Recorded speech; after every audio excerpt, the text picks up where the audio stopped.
Merry Vlogmas Day 4.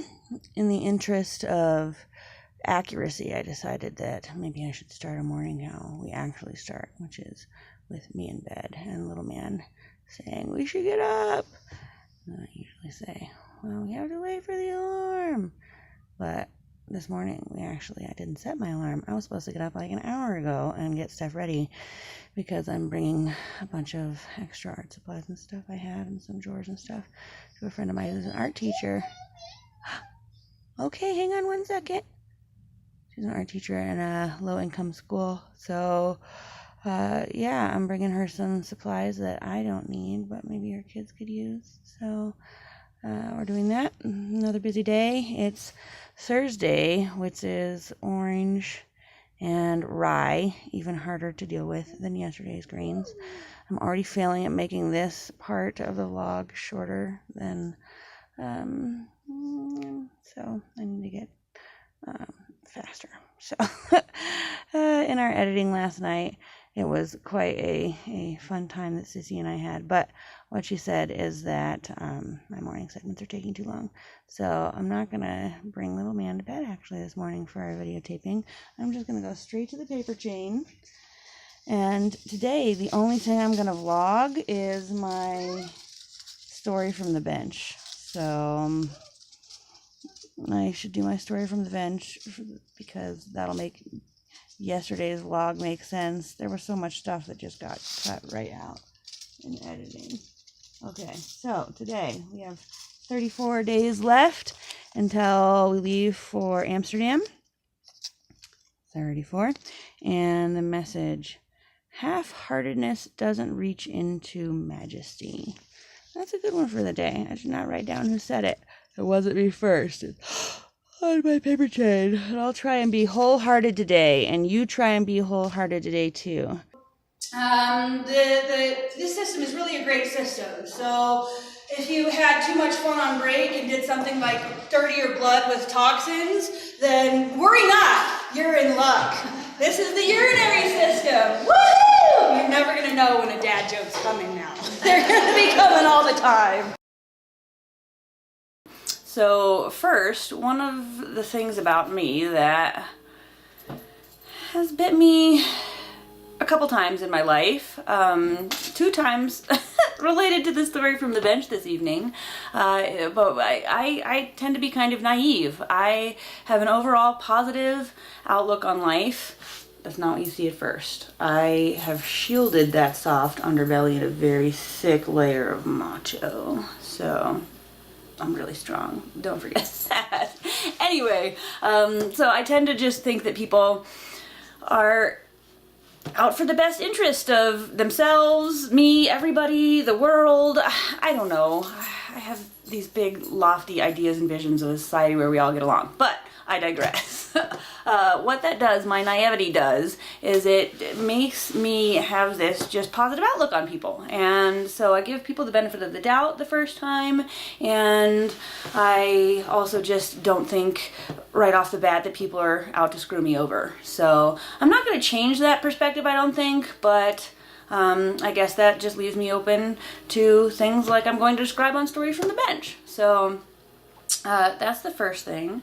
The second thing is that I tend to take everything too seriously, including Vlogmas, and Sissy pointed that out yesterday, so I'm going to try and lay off and just have more fun with it. It is actually fun, even when I'm taking it too serious, because at the end of every evening, we go through editing together and laugh and laugh and laugh, and as you know, that's the best medicine, so it's very good for both of us.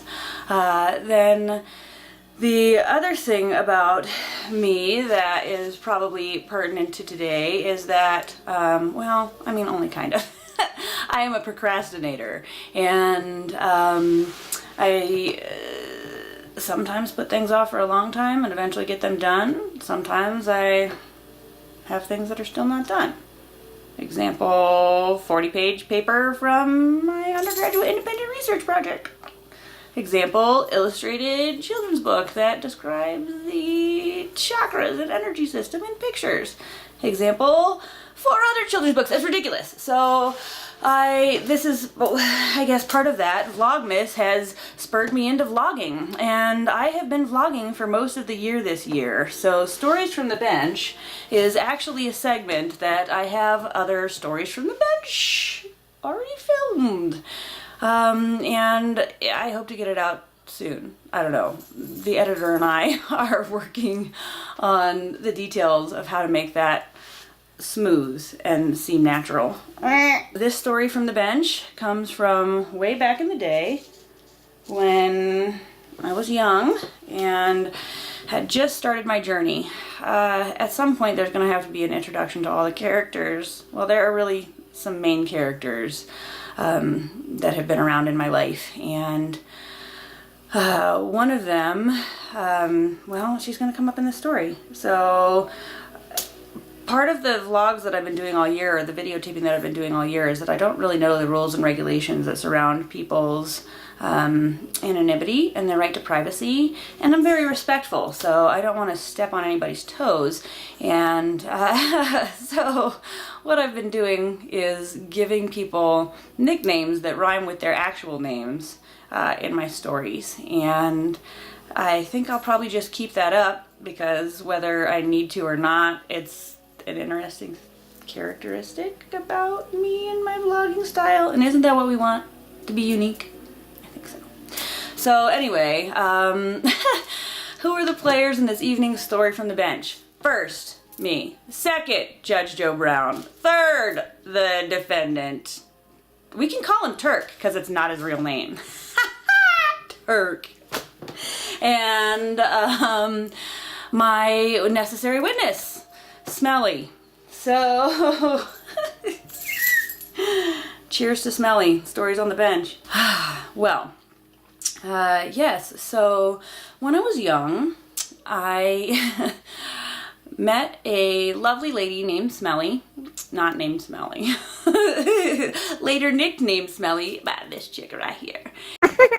That is not correct. And anyway, we were great friends, and I was in the vicinity of 21 and eventually became 21 and was hanging out at this bar on a regular basis on Thursday evenings after I put Sissy to bed. My parents would listen to her, they had a baby monitor, and I could go out and let off some steam, because let me tell you, it is really hard to be a 20, 21, 22-year-old single mom. So my parents were awesome, thanks to you.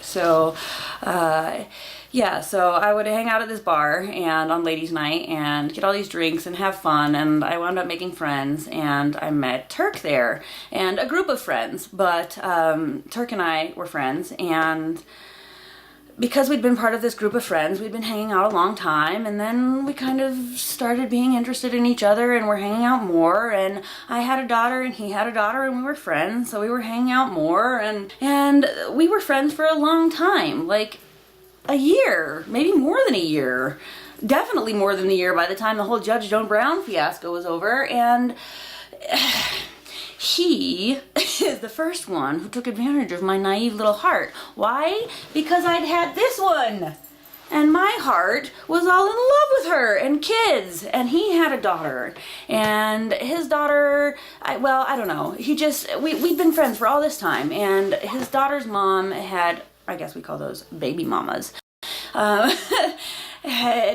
was withholding his visitation because his car had broken down and he couldn't go pick her up, and blah blah blah blah blah, sob story.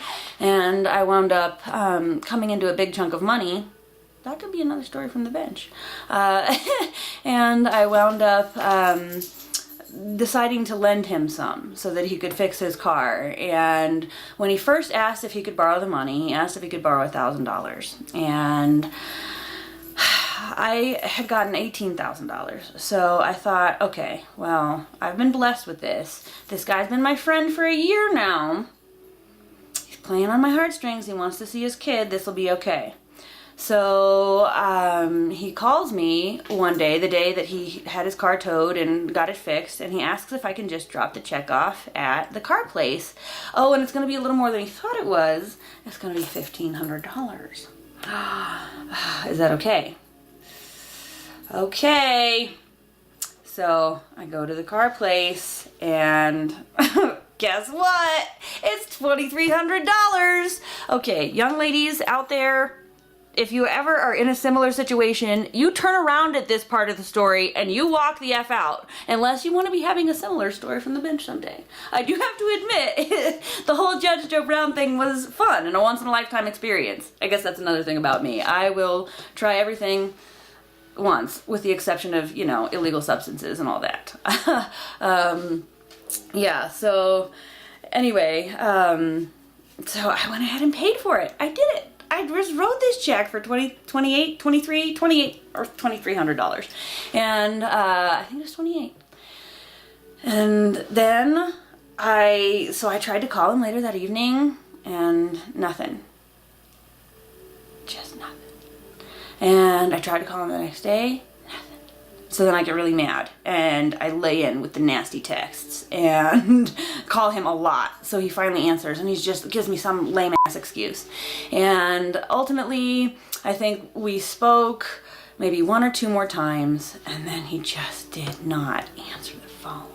And what sucked is he lived basically across the street from me. Here was my neighborhood, here was his neighborhood, and like, so every time I would leave, I would drive by and I would see his fixed car that I paid to fix. And what was it? It was some old beater that Judge Joe Brown really made a funny comment about later. But yeah, I would see that car and it really made me mad.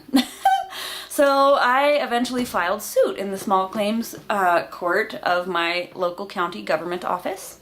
And I got together all my documentation, which was my neurotic balanced checkbook, like color-coded, and all of my bank statements that corresponded, and what else? The canceled check, and the written check, carbon copy, and all of that. I had gotten it all together. And I went down to the courthouse and I filed. I had Smelly as my necessary witness because she had really, really, really encouraged me not to do this.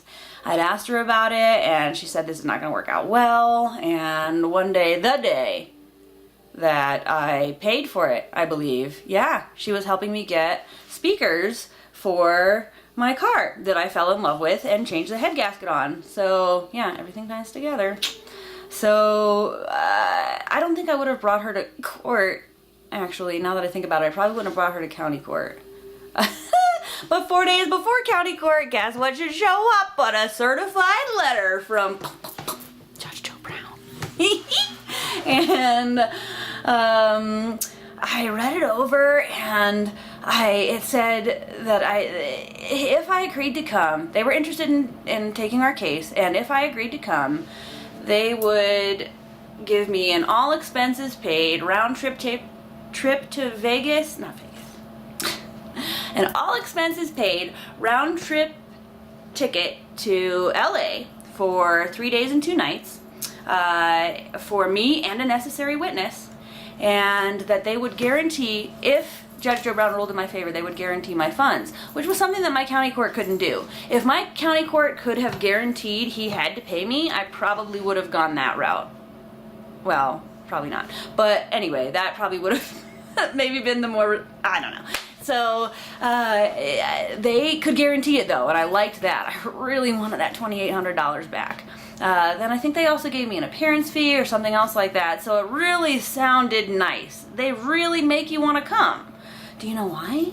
Because they take you to court for 45 minutes, and they cut it down to like 8, and they change the story and make it like a soap opera. That was the second time in this story my naivety got me screwed. So, yeah, anyway, we'll get to that later. So I'm reading this letter, and I call them and I ask them about it a little bit. That was where the note from yesterday was. And by the way, that segment was much more interesting. It just got cut down a lot because somebody didn't want to do any more editing. She's going to edit this tonight, so she's going to have all sorts of things to say about that, I'm sure. Anyway. Oh no. All the way she can torture me. Well, when life gives you lemons. I digress. Again. So I get off the phone with them and I call Smelly up and I'm like, hey, like, you kind of are my necessary witness. What do you think? Should we go on this show? Like, all expenses paid. And she was like, does this sound like a lifetime experience? I think heck to the yeah. And so we went and it was actually a great time. They give us $70 each a day for food, which is way too much a day for two little ladies. So we wound up making a profit on that. They gave us our appearance fee. They bought our ticket. We got to stay right on the Sunset Boulevard. It was in a really nice hotel when Turk was like stuck in like the, you know, I'm not going to say any names. I don't want to get sued. In the Roach Motel downtown. We'll call it that. No, not downtown. I don't know. You know, in the ghetto. I hope. It probably wasn't that bad. They had to do something to make him come. Well, he didn't have to show up to court, I guess. Well, anyway, so we went to LA and had quite the adventures on that trip. We made the most out of those 3 days. But when we got to court, as I said, we talked for 45 minutes, and of course I get to give my story first, my part of the story first, and there were a couple things. At that point in my life, I was in a winking phase, and that's happened twice, where for like 3 to 6 months, I just, whenever it could seem appropriate, I would wink. And guess who took advantage of that? The editors at Judge Joe Brown, just like Sissy did yesterday in our editing of the foreshadowing. So it's good. You gotta do what you gotta do, I guess. But man, my grandma watched that episode and they took the story and they twisted it. And, oh God. Okay. Anyway, so yeah, I get up there and I tell my part of the story, and Smelly stands up and Joe Brown asks her what she thought, and she said, well, I told her it was a bad idea and I didn't think she should do it. And then he didn't ask her another question, but he didn't tell her to sit down. So she stood there next to me the whole time, probably thank God. And then he went over to him and just, his story began, and they chopped it to bits and they made it look awful. And then Judge Joe Brown comes back to me and asks me some questions, and so I tell him, well, you know, he was pulling on my heartstrings and blah. And he ultimately ruled in my favor, and at the end he says, what does he say? He gets his gavel up and he's swinging it around his head, and he says, this one time I'm gonna be your knight in shining armor, and I'm gonna ride up on my horse and I'm gonna save you, but don't ever let this happen again. And my natural response was like, oh yeah, you got it. No, not my natural response. Weird winking Professor Blue response. Who does that? So then, oh, we finish our trip, whatever, we get home. I don't even remember how long we had to wait for this stinking thing to come out, but they tell me like the day before. So I'm calling on my family like all across the country, like, oh, we gotta watch Judge Joe Brown. When does it come on for you? Here's when it comes on for me. Let's line up our schedule to the Judge Joe Brown party. And I'm sitting there watching the episode, and oh no, it was so wrong. Cause they, first for the intro, like, you know, before commercial break or whatever, when they're like, boom, boom, boom, Judge Joe Brown, on this episode we got whatever, this case, and it's gonna be all good and you wanna watch. So for ours, they're like, they show me, and they show him, and they like bring the pictures together. They were on the freeway to love. Beep, beep. The freeway to love?